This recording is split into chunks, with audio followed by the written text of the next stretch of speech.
I'm going to show you how to make a knuckle duster out of a normal set of metal handcuffs. This is Station DL. I'm Simon. Let's jump into it. These are a normal set of metal handcuffs as used by the police some time ago. They're not the current style. Now, I didn't invent this trick.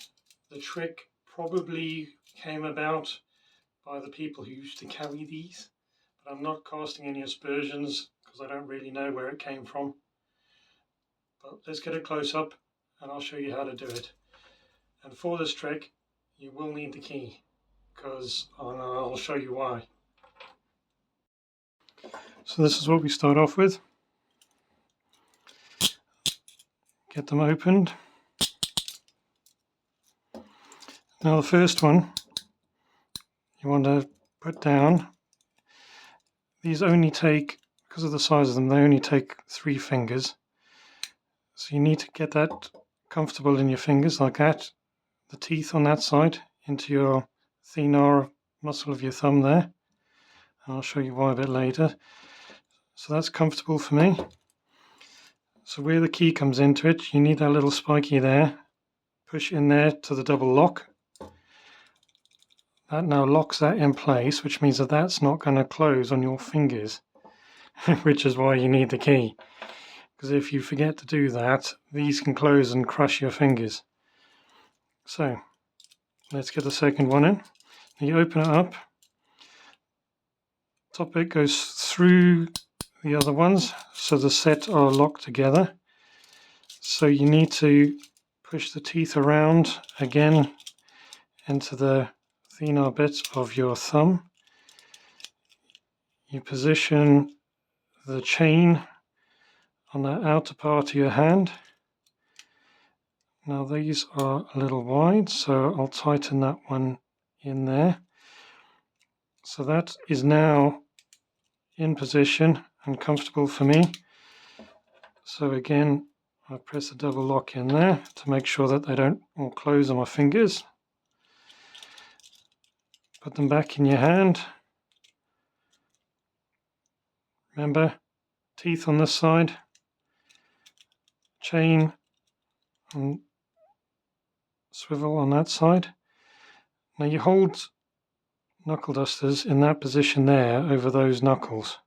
Not up here, not here, unless you're going to do a full punch. So if you're going to hold them in a dusting position, that's where you need to hold it. Now that, for me, is quite comfortable.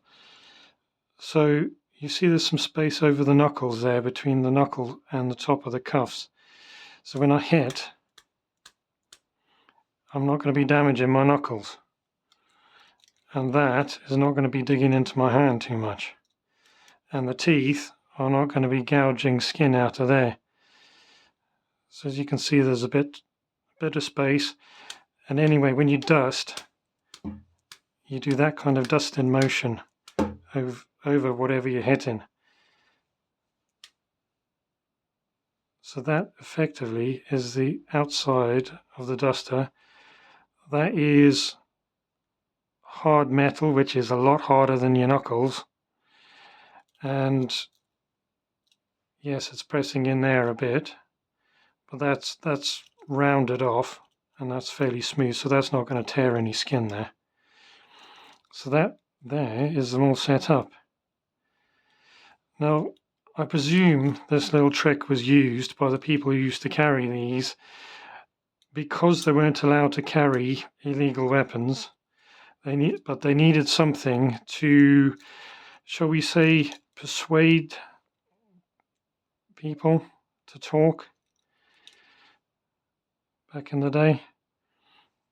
And that, getting a couple clips of that across the face, the jaw, back of the head, side of the head, even in any of your big muscle groups, is going to be a little bit persuasive, I'd say. And when you're done, because the double lock's on with cuffs, you have to turn them one way to open the double cuff, and then you turn the key the other way and they unlock. And they're back to a normal set of cuffs. So if you do get stopped, or your cuffs get inspected, oh look, they're just a normal set of cuffs. This is a video about one of the little known parts of impact weapons. It is not an instructional video on how to break the law, so don't do it and behave. I hope you enjoyed the video. Like and subscribe, and I'll see you on the next one.